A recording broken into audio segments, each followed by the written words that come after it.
Welcome to the Reason Roundtable, your weekly libertarian podcast that is taping live from New York, literally tomorrow night.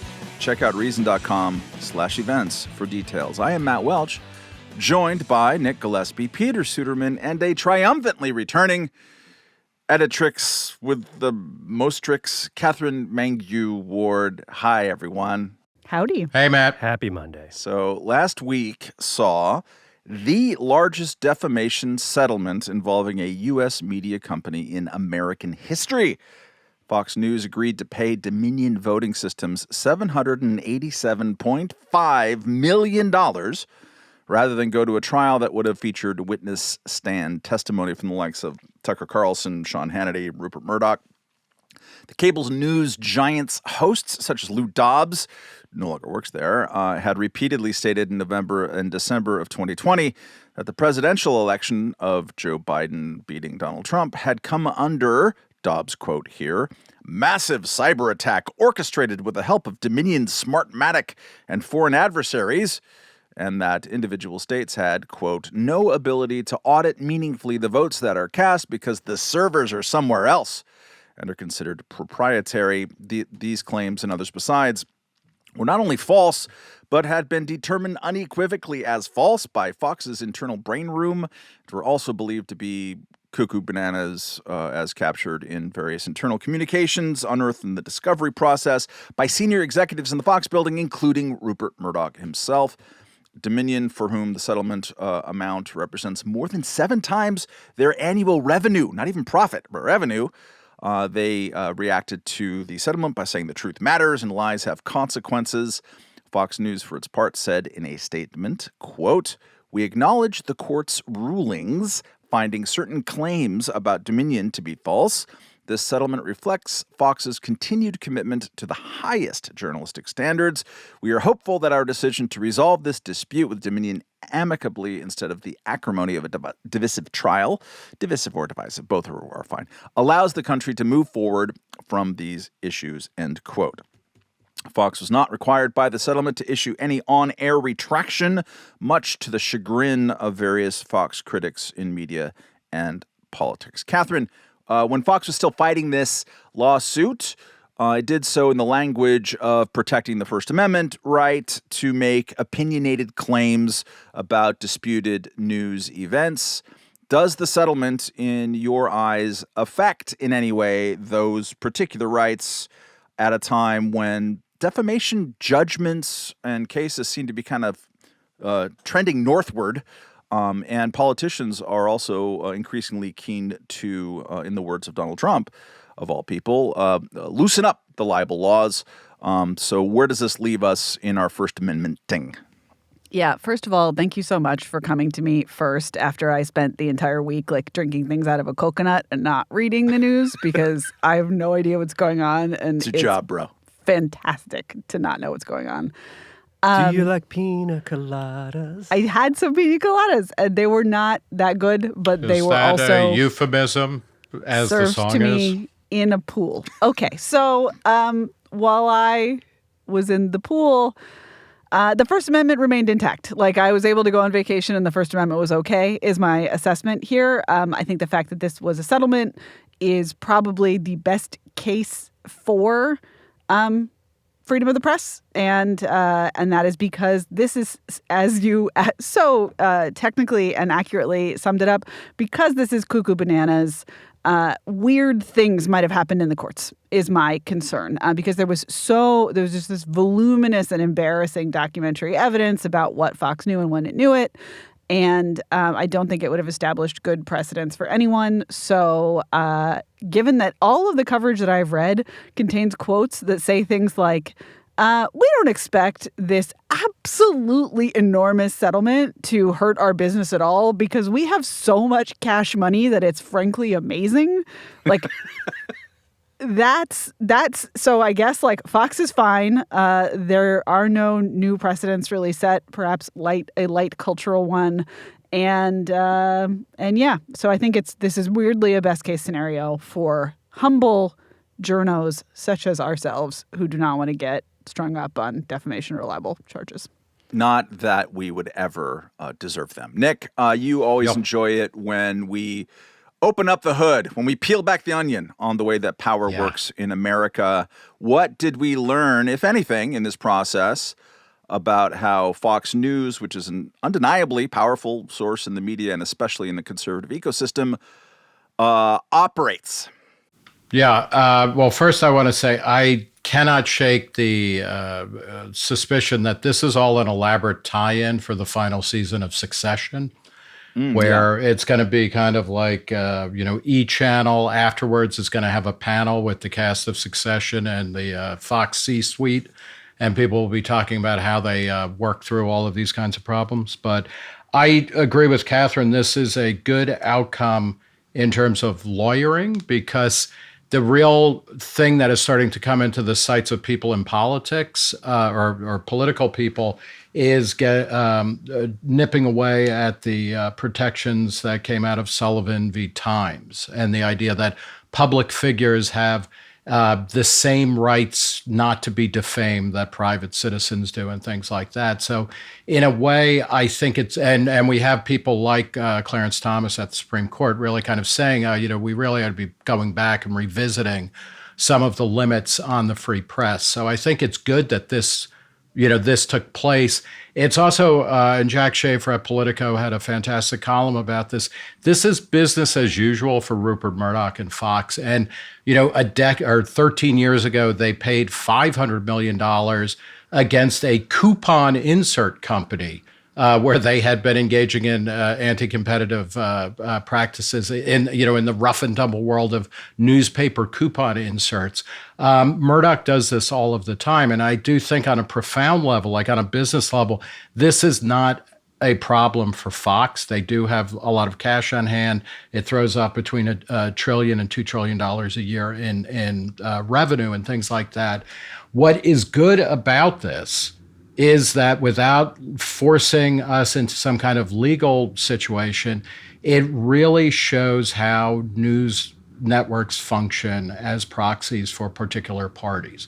And it's not news that the Fox team was, tipping towards Republicans, but seeing the stuff that came out is really clear. And something like this is going on in other cable nets as well as in print publications. And I'm always of two minds of this stuff, because this is, kind of like when Edward Snowden revealed that Obama, contrary to, his promises that he was running the most transparent administration in history, was not. This, we know this is happening, and it's going to erode trust and confidence, not just in Fox, but in all sorts of news gatherings. And that's bad, but it's good to be living in the truth. And I think that's what we come out of this with. Speaking of other cable nets, Peter, over the weekend on MSNBC, the noted news anchor Jen Psaki, who was working as a spokesperson of the Biden administration recently, if I remember correctly. She had on Congresswoman Alexandria Ocasio-Cortez and asked her for her reaction to the settlement. AOC said the following, quote, "I believe that when it comes to broadcast television, like Fox News, these are subject to federal law, federal regulation in terms of what's allowed on air and what isn't. When you look at what Tucker Carlson, some of these other folks on Fox do, it is very, very clearly incitement of violence, very clearly incitement of violence. And that is the line that we have to be willing to contend with," end quote. What is wrong with AOC's statement, Peter? To paraphrase Marge Gunderson in Fargo, I'm not so sure I 100% agree with her constitutional law work there. So incitement is a category of speech that is not protected. That is true. But it's a very narrow definition and a very high test for what qualifies as incitement. And so you have to go back to Brandenburg versus Ohio, 1969 case, in which the Supreme Court said that that incitement is speech that is directed to inciting or producing imminent lawless action and is likely to incite or produce such action. So it has to be quite likely to actually produce it and imminent. Right, so like very near-term lawless or violent action. And it's just not at all obvious that anything that was captured here in this case meets that criteria. I certainly have not seen any quote that seems obviously likely to incite imminent violence. And that is the standard here. I mean, the standard is, in fact, so high that, that we had this debate with President Trump and whether President Trump incited violence on January 6th. And even though Trump said stuff like, you got to give him hell, I might be slightly representing that quote, misremembering it. But even though Trump said stuff that sort of seemed to suggest that perhaps some sort of violent crowd action might be in order, it's not obvious that even Trump was responsible for that. And I think the case against Trump is much stronger than the case against Fox here, which is not to say that the case against Trump is a slam dunk. But if we're going to say someone has an incitement, there's an incitement case against someone, it's more likely to be Trump than Fox. And I think that AOC's understanding of constitutionally protected and unprotected speech here is just way off base. And that's kind of unfortunate, given that she is, in Congress. Yeah. I would also add that, when she says, I believe that when it comes to broadcast television like Fox News, Nope. I think you can spot the error just right there. We've already started. Like, that's not. Well, I do think that for a certain category of young person, TV that is old TV, which is to say mostly cable, actually, they now kind of think of that as being covered by broadcast, even though we olds understand that broadcast was the old three, networks. And so, I'm willing to put up with that colloquialism, even though it is obviously inaccurate. But the total misunderstanding, that's half of the problem. Incitement law, I think, is a much bigger red flag here. Get in there, Catherine. Yeah, I mean, I guess I think a lot of legal brain work has gone into the distinction between broadcast and other types of TV. So I think we should insist on that too. No, my sense is she thinks of broadcast is TV as we grew up with. She obviously and the other does. thing is the thing that isn't broadcast is Netflix and all the stuff that is Netflix. We don't need an exegesis of AOC's thinking. What we need to focus on is the fact that if you're a fucking member of Congress and you don't understand the FCC's mandate, we got a problem. She doesn't have a problem. She's going to be reelected for the next 1,000 years. There are a few phrases that people who just want to restrict speech are going to grab over and over. And there's fire in a crowded theater, and there's incitement, and there's clear and present danger. And those are the phrases. Are those all Tom Clancy novels? Yeah. I would definitely. I think I read one of those on the beach last week, actually. No, but if those phrases didn't exist, other ones would. I actually think that's the thing. It's unless our jurisprudence has consistently held that there are simply no permissible restrictions on speech, there is always going to be some turn of phrase that people who want this speech, whatever this speech is, to be restricted, if they want to restrict speech, they're going to find something and all that they're really saying is, I don't like that speech and I think it should be illegal. They're not really doing constitutional law. Them's fighting words.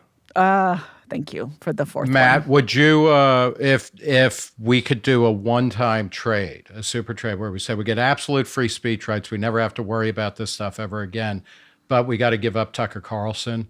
That's Congress's deal. What would you do? What do you mean? Do we he throw him in the hooskow? It's like the ones who walk away from Omilas. We have to tie up Tucker Carlson and leave him sniveling in a basement room that the rest of us must be happy. As much as Tucker Carlson's snivels would be entertaining, absolutely not. I do not break a single egg to make an omelet. Nick Gillespie. That is the lesson of ones who walk away from it. So. Yeah, you buy egg beaters, an egg-like product. Just egg, the vegan eggs. That's right. The incredible That's just egg. egg whites, even. Yeah. That's like self-hatred. I believe individual due process is or still it's important. White supremacy. What are the other? Damn it.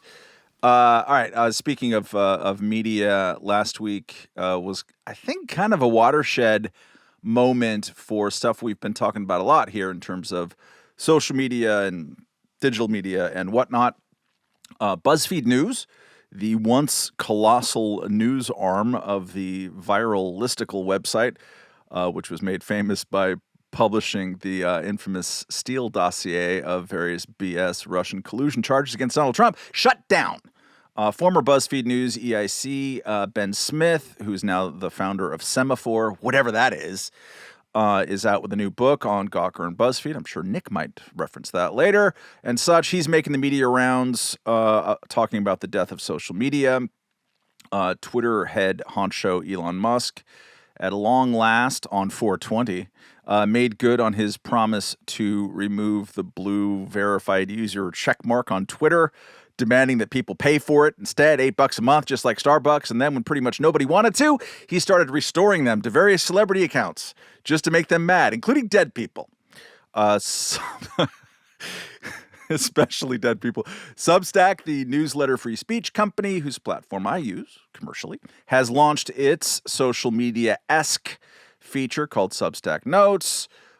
Smart, if insane, media observer practitioners like Ben Dreyfuss are pointing out that it was Facebook's withdrawal from the political news business under direct pressure from the political news business, pretty much yanked the traffic rug out from under the feet of tons of web publishers. And last, though certainly not least in terms of import and worryingness, Virgin Islands delegate and ranking member of the House Subcommittee on the Weaponization of Government, great name, Stacey Plaskett, accused falsely, it would seem, Twitter Files journalist Matt Taibbi of providing false testimony in his recent congressional appearance, a crime, as she pointed out, is punishable by 5 years in prison. That's a lot, Katherine, and sorry for it, but let's start by gazing at our own navels, especially Nick's.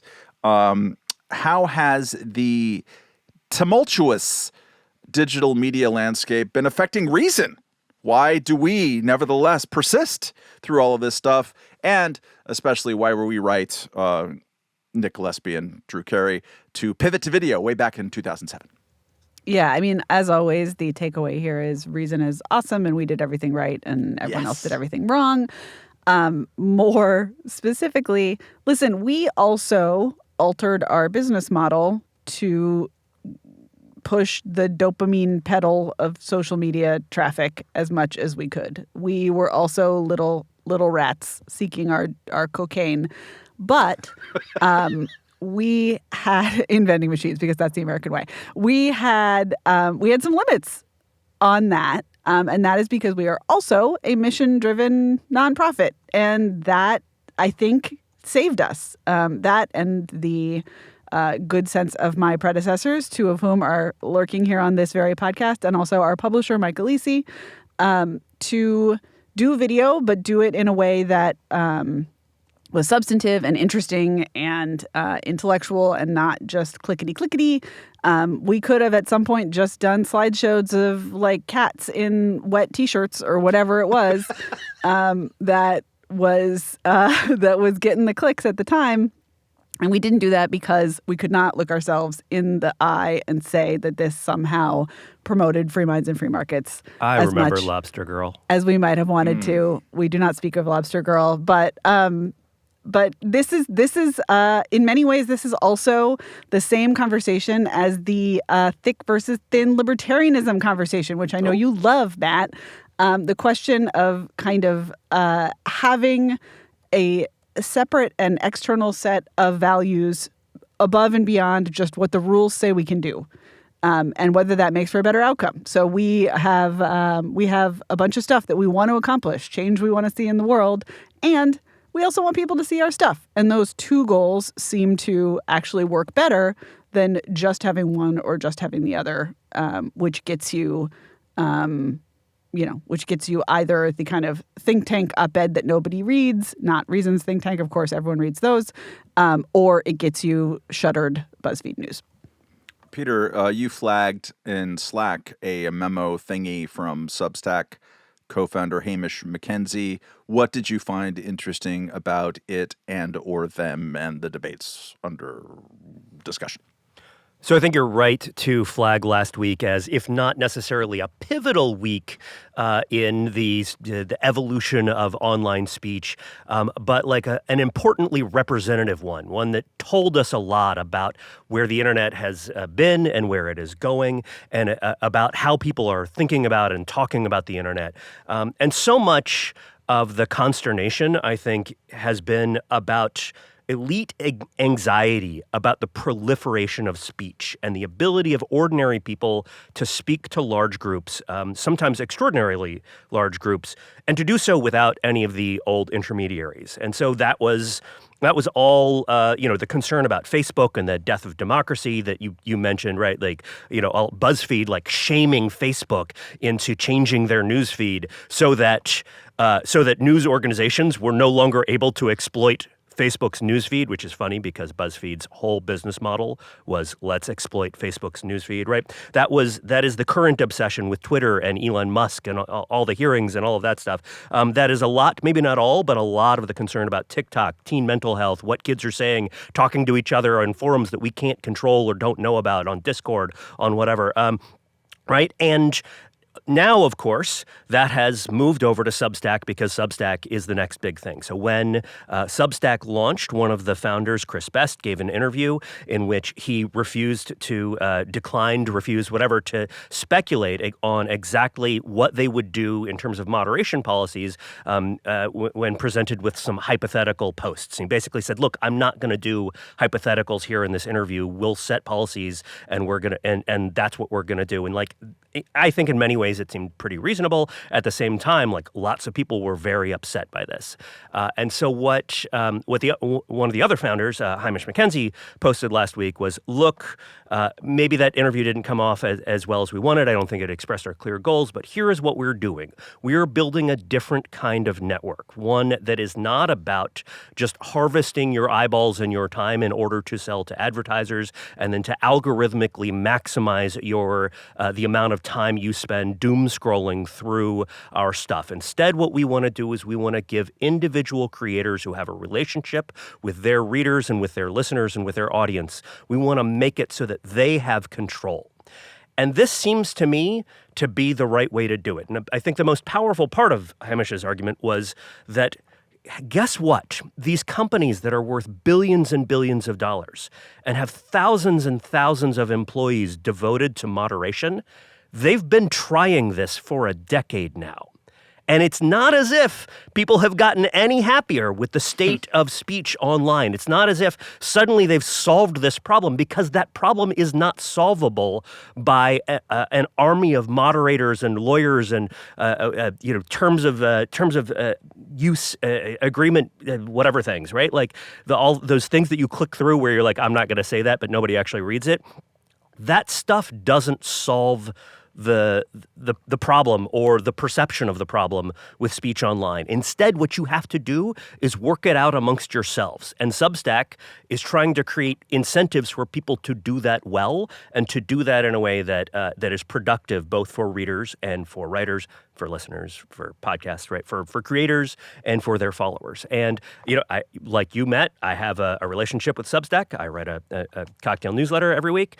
And so obviously I'm invested in this. Your mistresses on Maine here, Jesus Christ. Sorry, guys, I have to disclose, right? So, I'm way, invested in this personally, but one of the reasons I'm invested in Substack is because every time I see inside their decision-making process, every time I see them talk about this, it seems like they actually get it, and they are moving on from the failed and sclerotic way of thinking about centralized content moderation that has dominated our discourse about doing stuff online and saying stuff online for a decade or more now. Nick, does all this sort of destruction in this space, is it making you feel creative or at least sort of optimistic about what comes next after this kind of weird last few years? Yeah, partly because I agree with Peter that fundamentally the anxiety that we've been seeing over the past, let's say 20 years, but also the past 50 and 500 years, is too many people having too much access to means of communication. Going back to the printing press, and all different kind of iterations of that, including in the 90s, people freaked out. Legacy media freaked out once it understood that the internet was a thing that was going to challenge their hegemony, if not monopoly on information. But the way that I read the aughts was a reconcentration of power and a consolidation of power with new players. And, Ben Smith's book talks about Gawker, as well as the Huffington Post and BuzzFeed and Breitbart, as kind of what seemed to be exemplars of a new kind of digital media. It turned out particularly, they didn't last, but particularly things like Facebook was a reconcentration of power. It was a rebuilding of a walled garden model that AOL had pioneered, that it had to give up once the web became a full thing, so that I'm very much welcoming, the destruction of any media entity, with the possible exception of Reason, because it basically means it is no longer serving the function of its users, and that's a good thing. And I like Substack, but we also have to be realistic. Substack has like about 2 million paying subscribers compared, in a user universe of about 35 million people, according to Chris Best, who spoke recently at a Reason event. Matt, you interviewed Hamish McKenzie a year or so ago. I love Substack. At the risk of angering Catherine, I too have a Substack, which is all free. Here, you guys. I post podcasts that I'm on that I can't post anywhere at Reason. I don't know what happened, but I can't promote the stuff that I'm doing, so I promote it elsewhere and link back to Reason. Having said that, it's great, but it's simply not at the scale here. What is good about it is that it does focus on giving creators and users tools to figure out what speech is, what speech they want, and what speech certainly they want to pay for. But this is merely the cycles of centralization and decentralization that we see in politics and culture and in media. It's all to the good. The other thing, people who are proclaiming the death of social media, which never fully gets defined, but is somehow tied to user-generated content and platforms that allow that or depend on it. That's not going away anytime soon. And merely because BuzzFeed News croaks, it doesn't mean anything for media. I mean, we have more good stuff to read, more in-depth investigative expose-type journalism, as well as expressive journalism and writing than ever. This last week was great.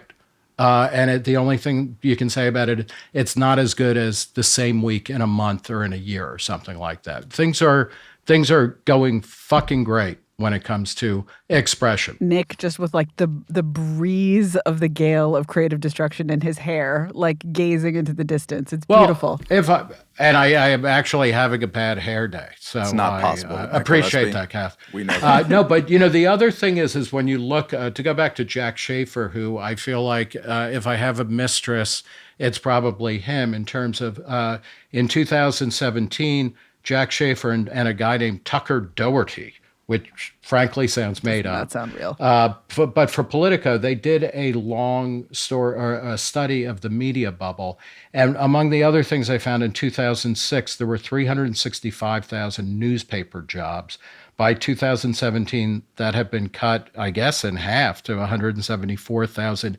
Internet news positions had gone in the other direction. It's a fascinating article. But we are in, and Matt, this is something you harp on all the time, we have been in a long, perpetual decline of legacy media, forever, but certainly since World War II. And this is merely that kind of melt reaching some internet legacy people who a decade ago or 15 years ago, we thought were replacing Fox, and CBS and all these other things. But in fact, they're part of the wreckage too. And we should celebrate that because it opens the ground for new and better and more responsive stuff. Speaking of creative destruction. Guys. Speaking of creative destruction, I'm the host of this podcast, Peter Suderman, and I can respond to your Slack things by reading it myself. Fox News Media and Tucker Carlson part ways. This just happened. Woo. While we're recording Holy this. cow. Now I feel bad hour. about tying him up in the basement and leaving him sniveling. Yeah, you should. Well, you didn't tie the knots tight enough. Holy cow, people. I'll read this to you. This is a statement from Fox News Media.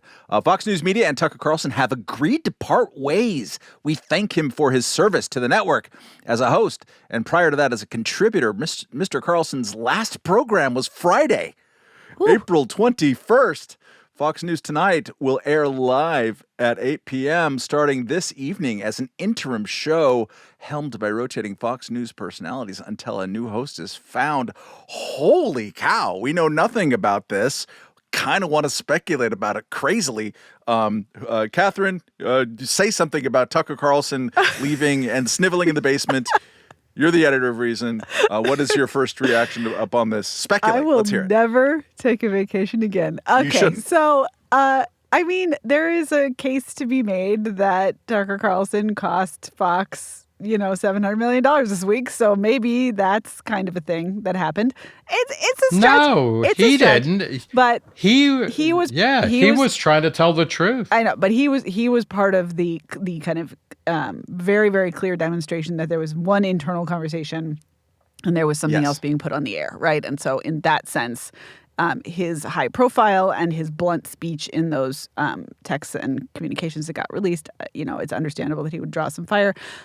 Here's actually my smoking hot take, and I'm going to live to regret it, but I'll say it anyway, which is I believe that there is a homunculus within Tucker Carlson who is better than the Tucker Carlson that we have seen on TV. And I know that that is a crazy thing to say because he has been bad Tucker voluminously and loudly for a long time.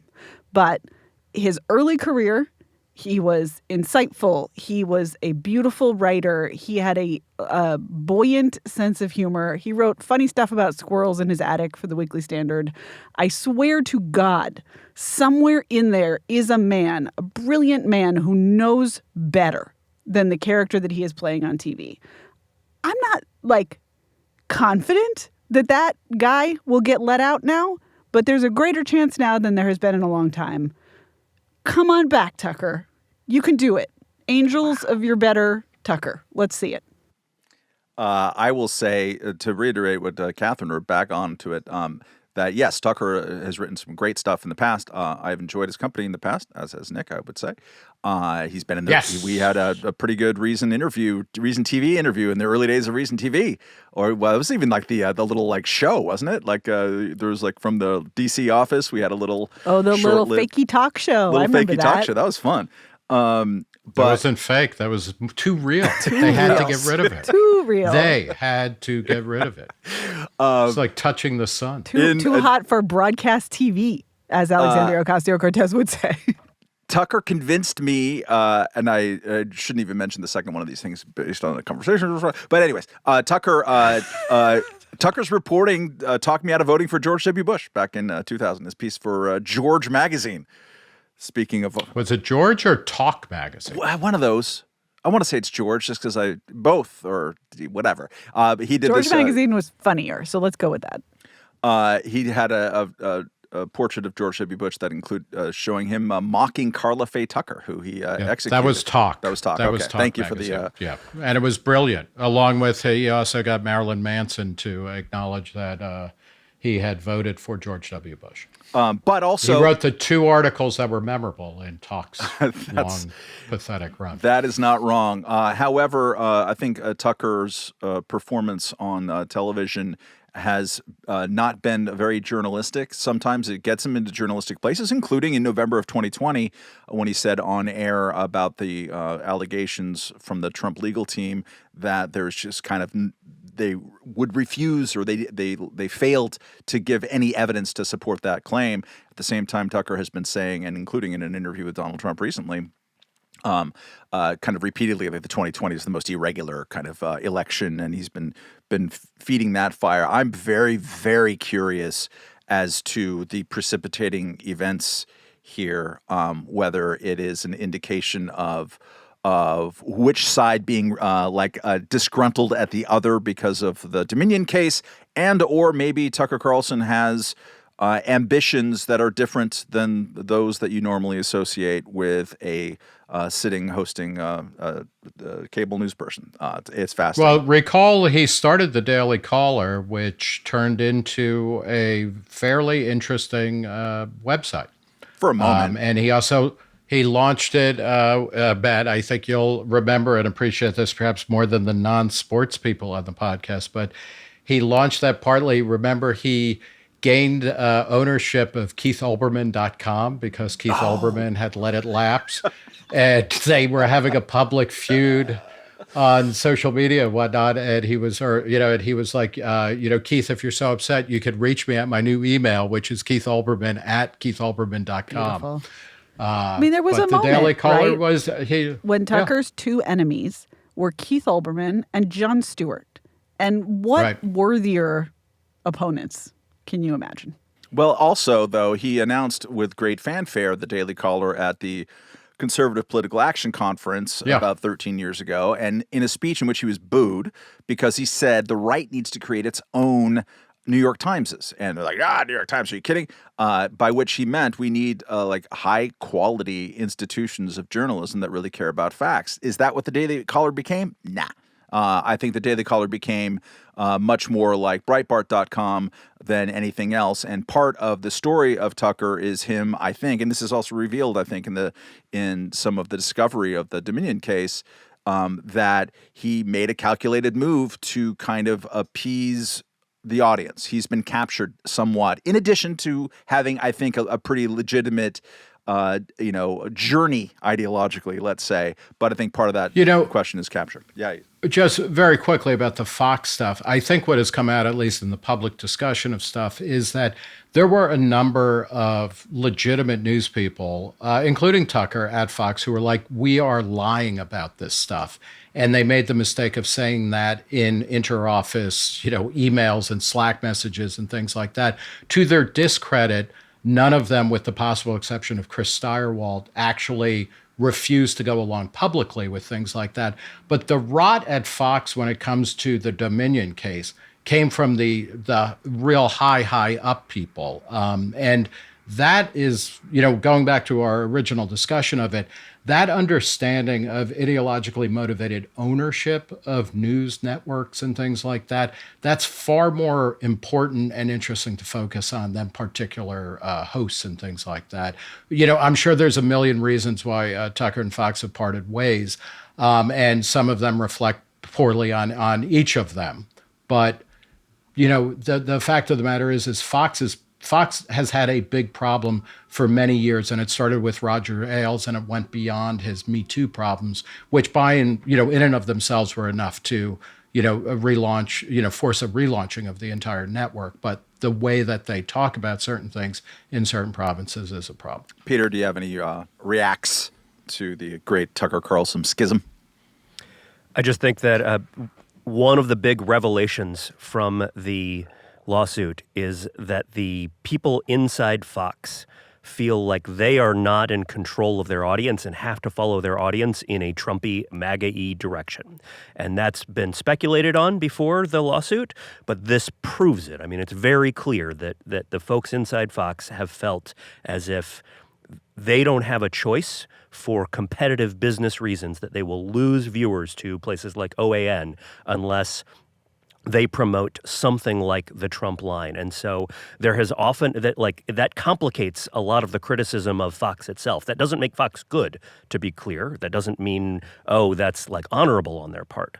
But there's a school of media critics that's like, these people, the folks in charge are just leading these, their viewers in a terrible direction. And in many cases, the viewers themselves are doing a lot of the leading, and the network has been captured by the viewers that it doesn't feel like it can control, and instead it just has to sort of feed them what they want. And that has, I think, some implications, like I said, not just for Fox, but also for Republican politics and for the state of two-party politics in America right now, and for the upcoming election. Yeah, that audience capture happens on at MSNBC absolutely as well. Go ahead, Nick. Well, it's part of the shift to a subscriber-based news ecosystem because, and this is something I like about Substack is that, you can pay for the things you like and you don't have to care about the things you don't.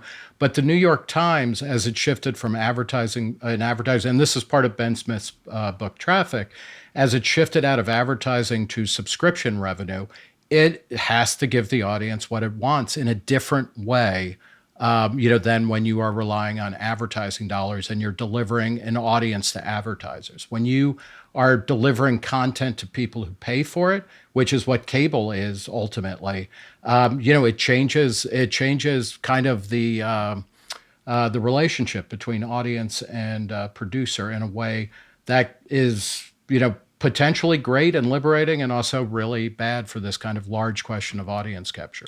All right, we're going to get to our listener email of the week here in a moment. But first, a reminder that this episode is sponsored by BetterHelp. Friends, getting to know the mystery of yourself better, including how your needs and your brains have changed over time, is one of the key ways to keep learning and growing and thriving as you march through the institution that is your adulthood. Having a professional therapist help guide your discovery process is like getting one of those skeleton key thingies that the private eyes always had in 1970s detective shows. Nick remembers. Don't you want to open that door? Get to the other side? That's where BetterHelp Online Therapy comes in. BetterHelp is an easy-to-use, super flexible, entirely online therapy service that has helped many, many listeners of this very podcast. I know, they've told me. All you do is fill out a quick questionnaire, get matched with a therapist, then start increasing your self-knowledge to break through those barriers right away. Discover your potential with BetterHelp. Just visit betterhelp.com/roundtable today to get 10% off your first month. That's BetterHelp, HELP.com/roundtable. Do it today. You'll be glad you did. Reminder to send your short, pithy queries to roundtable@reason.com. This one comes from Andrew L. Hello, Roundtable. Longtime fan, longtime questioner, etc. He signed it, Andrew L. It's fine. A quick search on our world in data, please fact check. That's for the other guys. Indicates that the only countries with a GDP per capita above Mississippi and a birth rate above replacement level are the petro-states, Saudi Arabia and Kuwait. Suppose it is generally true that as markets create better pleasures and people get rich enough to afford them, the opportunity cost of raising a child rises and it stops being worth it. Is a committed libertarian required to just watch as whole societies voluntarily and happily extinguish themselves? That seems like the logical outcome of the common libertarian opposition to pro-natalist policies. It's not the government's business, how many kids, etc. Thanks for reading, Andrew. Catherine, you're a natalizer and also the editor. What say you? Yeah, just because something is good doesn't mean it should be subsidized, and just because something is bad doesn't mean it should be illegal is like a thing that we can say about almost everything, but especially about this. I like babies. I actually really like babies, and I think having more people is good because I am a follower of Julian Simon, who thinks that people are the ultimate resource. So I think that this is a matter for the culture, as the kids say, and not for the government. Being a libertarian only requires you to not use the force of the state to make people have babies, especially babies they don't want. It does not require any more of you. And in fact, it allows you to say stuff like, hey, babies are fun. You should have more of them. So I think that if you want a more nuanced explanation of this question, you should check out the cover story of the June issue, which, because things make sense, is out now from Reason Magazine. It is a story by Elizabeth Nolan Brown, our pregnant babies correspondent. Congratulations to Liz on making human number 2. Storks don't take orders from the state. And it's basically about how you can make all the pro-natalist policies you want, and you are not really going to get babies. They really, really, really don't work. It's kind of amazing, actually, how much pro-natalist policies don't work. So that is all the more reason not to pursue them, and instead to be very wary of their second-order effects, which often include, just controlling women, because we are the ones with the uteri. We just carry those things around with us like little handbags, but for people. And so you get this problem of controlling women, which as libertarians we should not like, because we do not like the state controlling any kind of peoples. So I do not think we have to accept our childless, godless, libertarian future, but I don't think that this simply isn't something that is very susceptible to policymaking. Nick, you've been writing about and talking about the controlling women aspect of things in government and culture for a long time. Does this indeed feel like it's right down the middle of that analysis as well? Definitely thought you were going to say, Nick, you've been controlling women for a long time. That's the Hazzy. I want to point out that I am, I have almost helped to, hit replacement fertility rate. I'm the father of 2 children. So close to the 2.1 that's necessary for that. But Katherine, I mean, you would agree, you just gave basically a long yes to the way that the reader phrased the question. I mean, I took exception to the question. Yeah. Which is how we answer questions on this podcast. For me, I want to take issue with the idea that societies voluntarily and happily extinguish themselves if they have fewer children over time, or even if they decline in population. I don't think that's necessarily true. And we are looking at fertility rates, and Liz Nolan Brown's story at Reason is a fantastic, summary and kind of analysis of what the state of the art on all of this stuff is. But, essentially since 1800, since we have good data, fertility rates are going down. They're going down everywhere. I went to Our World in Data, and the only 2 countries since 1800 that have increased their total fertility rates as of now are Niger and the Democratic Republic of Congo, not places that tons of people are moving to. So the idea that somehow societies and civilizations will extinguish themselves if they have below level replacement rates, that needs to be, challenged in the first and foremost way. And I agree completely with Katherine about, that these conversations about upping rates always get very quickly to controlling women, which is a bad idea. But our societies don't have to decline because we have fewer children, or even because we have fewer people. There are a lot of, for me, the things that worry about this is the aging of populations, which is part of all of this, is that there does seem to be a link to lower levels of innovation, whether it's entrepreneurial or cultural or whatever. And those are the types of things that are worth confronting and discussing. Liz gets to this towards the end of her story. We should be talking about how do we keep societies kind of vital and new and filled with creative destruction and open to it, rather than worrying about whether or not women are having 2.4 kids or 1.8 or 1.7. That's the issue. And so natalism or child birth rates are not the issue here. It's the vitality of a society. Peter, you're the one who's bringing down the replacement rate here, or to 1.5 on this podcast. It's you. So how do you answer for yourself? I mean, like Nick, I think the word extinguish is far too inflammatory here, even if the human population shrinks considerably, which is not what is on track to happen. The human race will go on. The idea that we are going to be extinguished is I think, just hyperbolic. And, like Katherine said, policy has minimal effects on the birth rate at very, very, very high cost. There's just not a lot that you can do in terms of policy. But the other thing is, we shouldn't assume that this is something that is going to persist.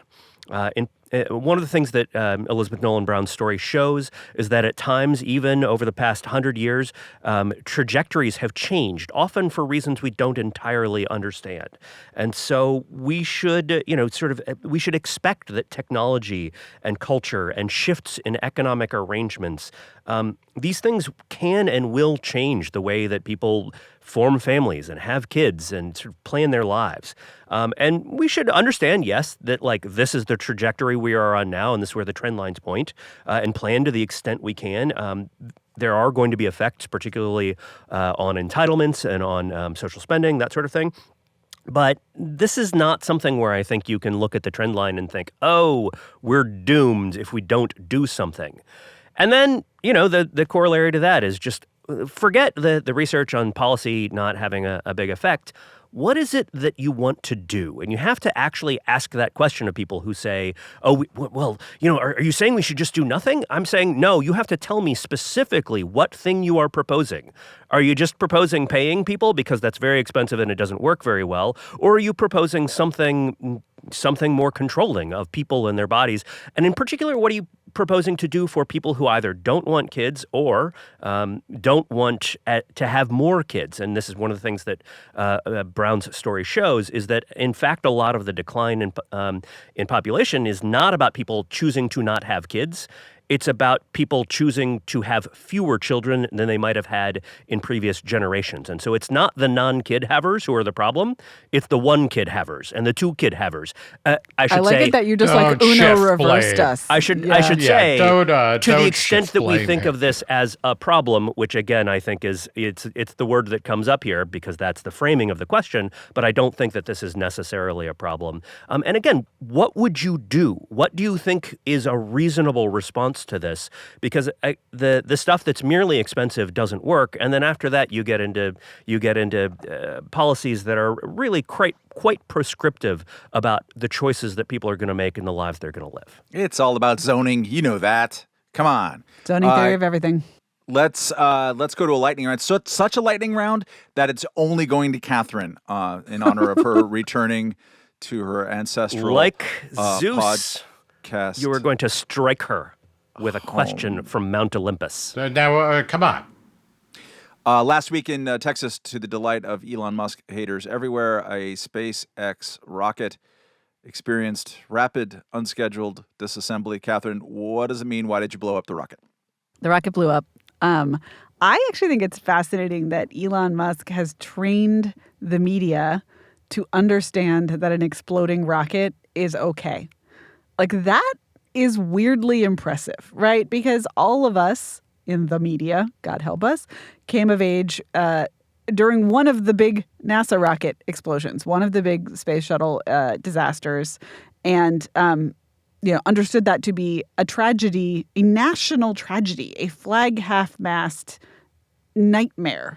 And the fact that Musk just is constantly blowing up rockets, just like it's Tuesday, it's time to blow up a rocket, and that he has managed. He actually waited till Thursday. He has managed to convey that those exploding rockets are not necessarily a disaster to him because of the way he does business. Pretty impressive.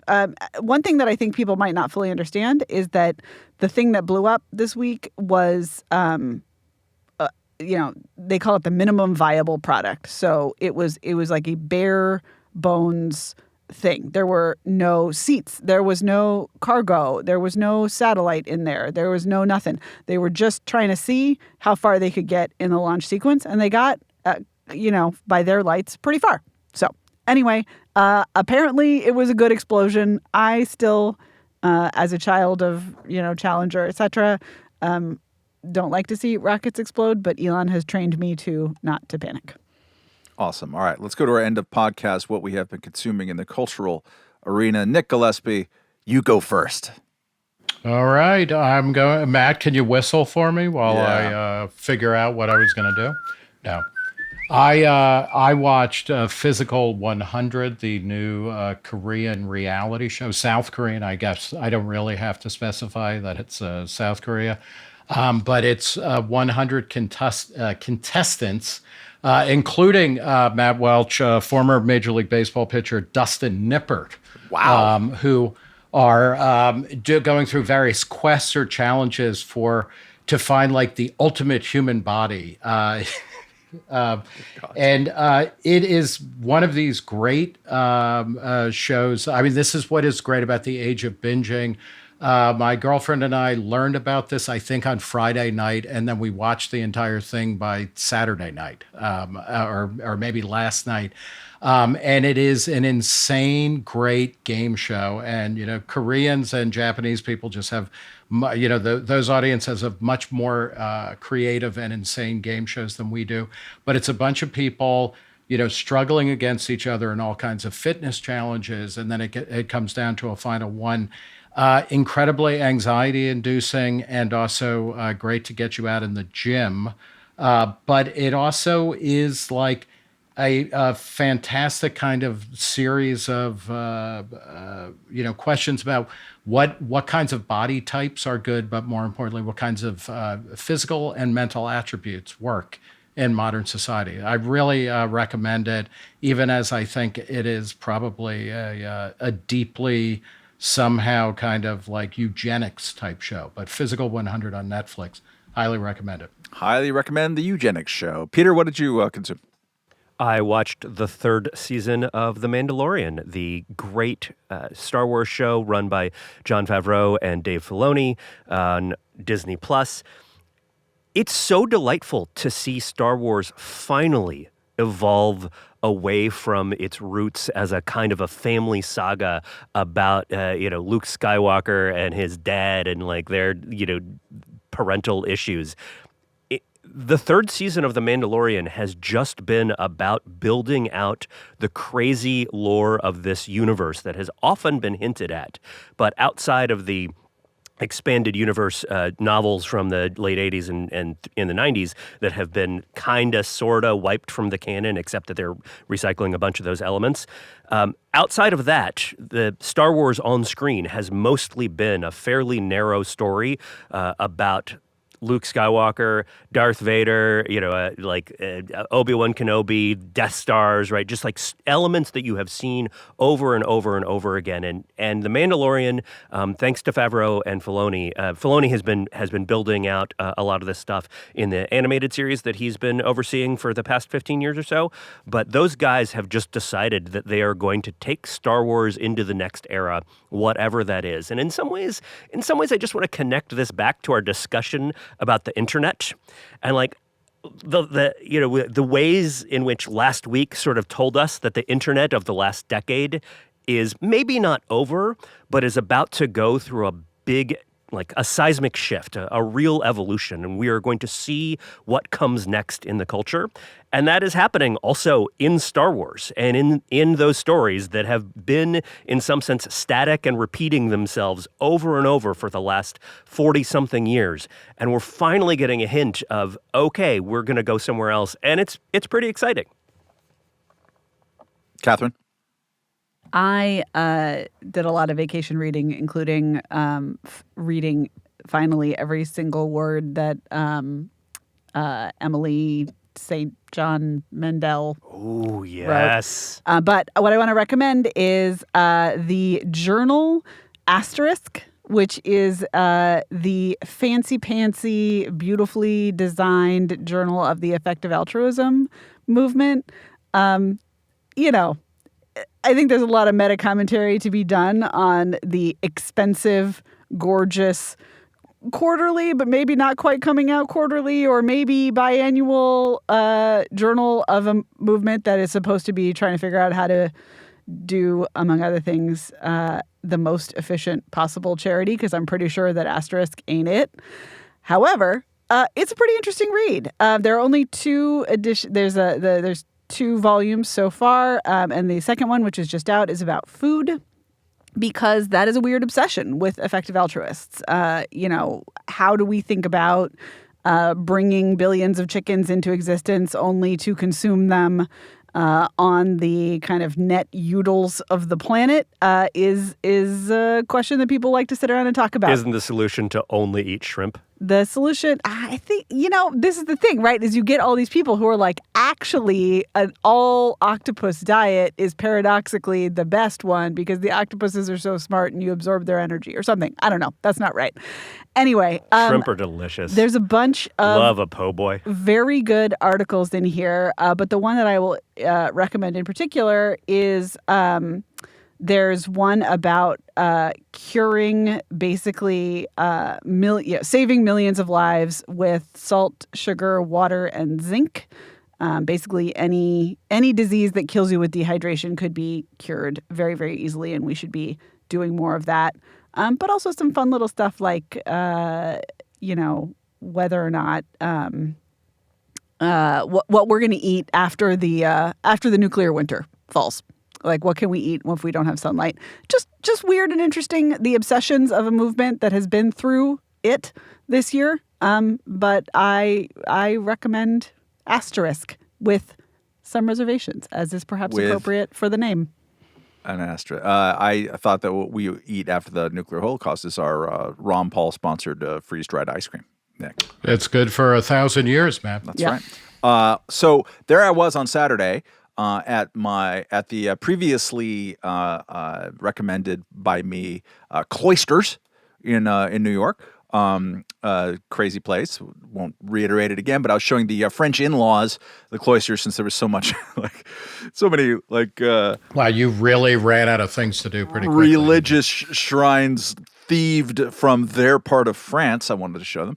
So I was walking afterwards with my 8-year-old daughter, and there's a playground. She's having fun. Then suddenly she has to go to the bathroom. And oh, crap, what do we do? And so we look, there's no bathroom in the playground. We're looking around. This is Fort Tyrone Park. It's very nice, spring, flowers. And so there's a church next door. I'm like, all right, it says welcome on the outside. Let's see how welcome it is. Not just a church, people. It's the Mother Cabrini Shrine in Nicholas Gillespie. This is where the Mother Cabrini, the first American citizen to be sainted. Is that what they call it? Yeah. Canonized. She was also, venerated, then canonized, that's where she is. Her relics, she's sort of lying there. There's a mask and things like that. The church is awesome. It was built in 1960, so it's really kind of mid-century modern kind of church, really spare. If you stand in the right place, it's all very symmetrical and Stanley Kubrick-esque. And she's the patron saint of immigrants, a hugely revered figure in New York and by Italian Americans. But it's just a really cool looking place, and they have a nice little gift shop, and they are very welcoming, nice people. They'll let you use the bathroom. I'll tell you that much. But it's a terrific place and very sweet people there, and it's a tourist destination. So I'm recommending it for your cultural consumption, even if you just like the architecture. Come on in. In this restroom, all are welcome. That is exactly correct. All right. So that is all the time that we have for this podcast. We are, as mentioned at the top, going to be taping live in New York City tomorrow. You can still go, probably. Go to reason.com/events. You can get tickets, not just tickets to us doing this live, and at the night instead of in the morning, jabbering on. It'll be less caffeinated, perhaps. But also we're going to go maybe have a cocktail or two afterwards, or at least a beverage that's suitable for adults. It's going to be super fun. Come do it. Reason.com events. Are there other events that you would like to discuss happening in the future, Nick Gillespie? Yes, there is, Matt Welch. Thank you. On Monday, May 1st, a week from today, I'll be doing a live interview with Ben Smith, the original editor-in-chief of BuzzFeed News, who now runs Semaphore, and who Katherine has an unexplained but intriguing contempt for, reading so many of his works. This is not accurate. But, I'm just quoting you. It's not what I said.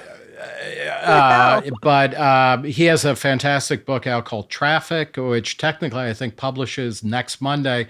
We're doing a live Reason interview podcast taping at what we call the Reason Speakeasy at the Blue Building in Midtown Manhattan. Tickets are $10. They include beer, wine, soda, food, and mostly, Matt, conversation. That's right. Just for $10. Go to reason.com/events.